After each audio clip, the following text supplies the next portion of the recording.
이 사건 발생 약 1년 2개월 전 부산 피닉스 호텔 커피숍. 엄청난 군중이 지켜보는 가운데 필로폰에 취한 20대가 인질극을 벌였습니다. 그는 내 몸엔 마약이 흐르고 있다. 누군가 나를 죽이려고 한다라고 횡설수설하며 그곳 종업원의 목에 칼을 들이댔습니다. 사건 발생 약 2달 전, 부산 일본은 주택가는 물론 10대에게까지 빠르게 전파되는 필로폰 확산을 심층 기사로 다루며 경고하였습니다. 1989년 5월 21일 새벽, 결국 최악의 마약사범 난동 참변이 터지고야 맙니다. 그리고 2023년 지금도 이러한 조짐과 경고는 계속되고 있는데,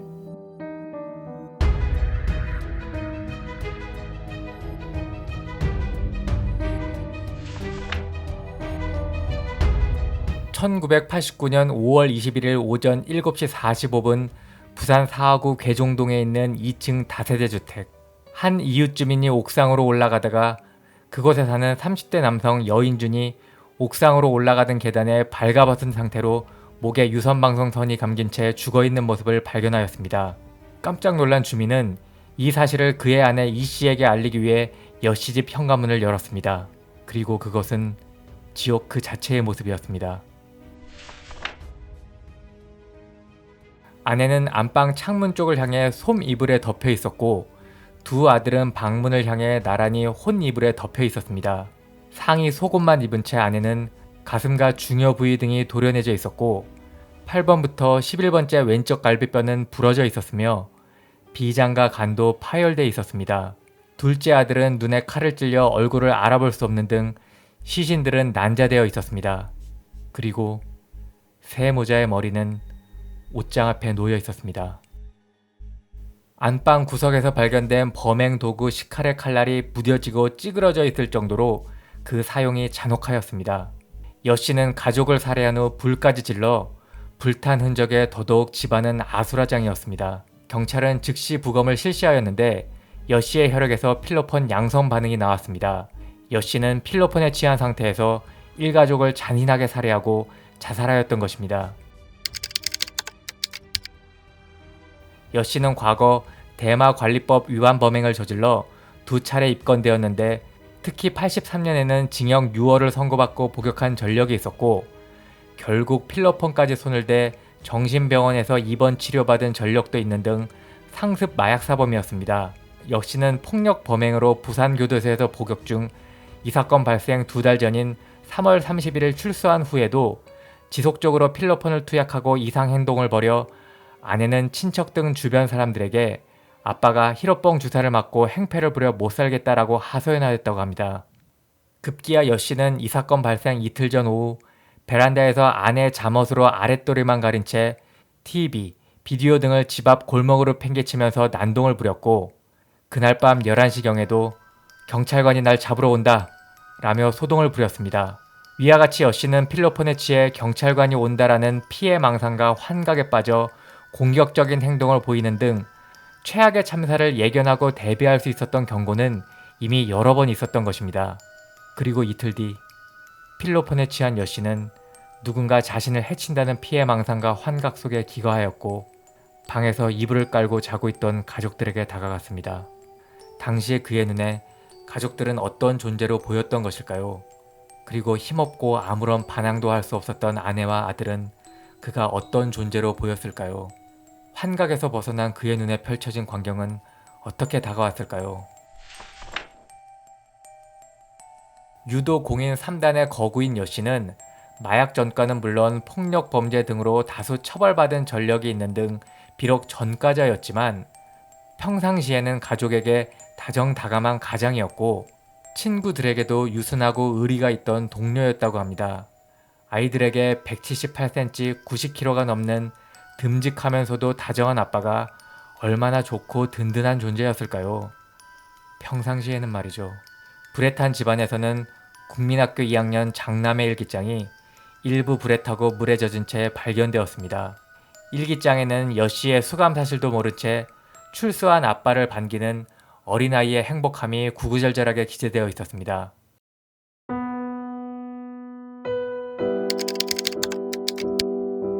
오늘은 개교 기념일이어서 학교에 안 갔다. 밤에 아버지가 오셔서 기뻤다. 아버지는 신발 만드는 회사에 다닌다고 하셨다. 아주 기뻤다. 아버지께서 크레파스를 사주셨다. 크레파스가 참 예뻤다. 아주 튼튼하게 생긴 것 같았다. 아버지가 참 좋다. 아빠의 생일날 나는 걱정을 하였다. 왜냐하면 아빠의 선물 때문에 걱정했다. 나는 읽기책에서 마음의 선물을 읽어보니 아빠의 선물이 생각났다. 나는 기분이 좋았다. 오늘은 미역국을 먹어서 기분이 아주 좋았다. 그리고 6일 뒤 이 아이의 행복은 필로폰에 취한 아빠에 의하여 산산이 깨어졌습니다. 집에서는 여씨가 수감 생활 중에 아내에게 보낸 편지도 발견되었습니다. 사랑하는 당신에게. 나 없는 동안 애들과 고생 많이 했겠지. 무엇보다 당신과 애들은 내가 좀 더 가정적인 사람이 되어 나오길 바랄 것이라고 믿고 당신과 애들의 기대에 어긋나지 않게끔 계속 마음을 수양해 나가겠소. 사랑하는 당신이 내 옆에 있다는 것 하나만으로도 나는 큰 힘을 얻은 것 같구려. 단지 밖에 있을 때 당신을 절망감에 사로잡히게 한 내 자신을 이제 와서 돌이켜 생각해보면 정말 부끄러울 뿐이오. 필로폰이 일기와 편지에서 그려지는 다정하고 책임감 있는 가장을 중독시켜 이들의 가정을 망친 것일까요? 아닙니다. 필로폰을 투약한 가장이 스스로 망친 것입니다.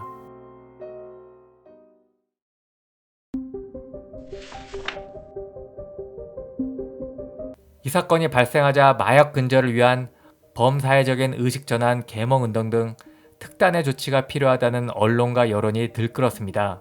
그리고 검찰은 최근 마약으로 인한 강력 사건이 자주 일어남에 따라 강력 사건의 범인에 대해 소변과 혈액 검사를 통해 마약 복용 여부를 가려내 엄벌키로 했습니다. 검찰은 강력범이 마약 복용자로 밝혀질 경우 마약을 산 곳과 배후 조직 등을 밝혀내 관련자들을 끝까지 추적하기로 했습니다. 검찰의 대대적인 마약과의 전쟁이 시작되었습니다. 사실 검찰은 당시 마약 사범이 폭증하자 개정된 검찰청법에 따라 보사부의 마약 감시반을 검찰 수사관으로 이관받아 수사 인력을 충원한 후 그해 초 대검찰청 강력부에 마약과를 신설하고 각 지검의 마약 수사반을 신설하는 등 강력한 단속을 위한 진용을 꾸린 상태였습니다. 마약 청정국을 위한 첫걸음은 결국 마약 공급 및 유통 사범을 뿌리 뽑는 것인데 놀랍게도 당시 우리나라에서는 필로폰이 대량 제조되고 일본에 수출까지 하던 심각한 상황이었습니다. 여씨 참극이 계기가 되어 마약사범 검거에 칼춤을 추던 검찰은 참극 발생 20일도 안 되어 국내 최고 필로폰 제조 기술자로서 히로뽕 대부로 불리던 최재도를 검거, 구속하였습니다. 최재도의 혐의는 최상품의 필로폰을 제조한 후 전국 조직망을 통해 이를 윤락가인 속칭 부상 완월동 등 국내외에 판매하였다는 것이었는데 제조한 필로폰은 무려 283.5kg에 이르렀고 당시 시가로서는 283억 5천만원 상당이었습니다. 283.5kg이 어느 정도이냐면 1회 투약량을 0.03g으로 보았을 때 무려 945만 명이 투약할 수 있는 양이었습니다. 283.5kg을 283억 5천만 원으로 계산한 이유는 당시 대규모 거래 시 적용되는 필로폰 1kg 가격 1억 원이라는 도매가를 기준으로 하였기 때문인데 당시 1회 투약분 0.03g 거래가인 1만 원을 기준으로 했을 때는 그 시가가 무려 945억 원에 이르게 됩니다. 최재도는 그냥 필로폰 제조 기업의 경영자 수준이었던 것입니다. 그중 많은 양을 일본에 수출까지 했으니 수출 역군인가요? 부산을 본거지로 활동하였기에 최재도가 제조 유통시킨 필로폰을 여씨가 투약하여 일가족들에게 참변이 일어났을 가능성이 매우 높았습니다. 그의 피닉스 호텔 인질극, 경찰 흉기 공격 후 자살 등 필로폰으로 인한 범죄로 얼룩진 당시 세태에 대하여 최재도는 응당 책임지고 단죄되어야 할 최정점의 악질 마약사범이었습니다. 1989년 11월 17일 부산지방법원 103호 법정에서 열린 결심 공판에서 검찰의 입에 사회가 주목하였습니다. 필로폰 제조 행위는 수백만 명의 선량한 국민의 건강을 좀먹고 나아가 인명을 살상한다는 점에서 살인보다 더 중합니다. 필로폰 사범을 근절시키기 위하여 사법적인 극약 처방은 시대적 요청이기도 합니다. 따라서 대한민국 검찰은 피고인 최재도에 대하여 사형을 구형하는 바입니다. 그리고 2주 뒤 부산지방법원은 최재도에 대하여 마약사범 최초로 사형을 선고하면서 마약사범 근절의 의지를 이어갔습니다. 검찰의 사형 구형과 법원의 사형 선고는 실제 가시적인 효과를 보였습니다. 당시 기사에 의하면 검찰의 사형 구형 이후 필로폰 사범들이 쥐새끼들처럼 완전히 지하로 잠적하였다고 합니다. 사형 구형 전까지만 해도 부산지검 특수부 마약반이 하루 5건에서 10건의 마약사범을 검거해 왔으나 사형 구형 후 검거가 어려울 정도가 되었다고 하였습니다. 그 효과가 영구적이든 일시적이든 당시 검찰, 경찰의 마약사범 단속은 물론 법원의 엄단 의지, 그리고 언론을 포함한 범사회적인 마약 확산 방지 캠페인은 결국 우리나라가 자타 마약 청정국으로서 지위를 얻게 만드는 계기가 되었던 것입니다. 어떻게든 막아야 했고 벌어지면 안 되었지만 여씨 가족의 비극이 제2, 제3의 여씨 가족의 비극을 막아주었던 것이 아닐까요? 그런데 2023년의 대한민국은 판매자가 누구인지도 모르고 누구인지 알 필요도 없이 다크앱, SNS, 해외 직구 등을 통해 손쉽게 마약을 구입하고 투약하는 시대에 돌입하였습니다. 1980년대 말 들불같이 필로폰이 퍼지던 상황과 유사하게 청소년들도 쉽게 마약을 접할 수 있게 되었고 마약의 종류도 필로폰은 물론 펜타닐, 케타민 등 너무도 다양해졌습니다. 또 한 번의 경고등이 들어온 것입니다. 경찰이 학교로 정기적으로 단속 나가는 외국처럼 되지 말라는 법 없습니다. 1980년대 말 여씨 가족의 참극, 그리고 신속하고 과감한 검찰의 대응, 법원의 의지 및 범사회적인 노력은 2023년 우리에게 시사하는 점이 매우 많습니다. 골든타임을 잡아야 할 중요한 시점입니다.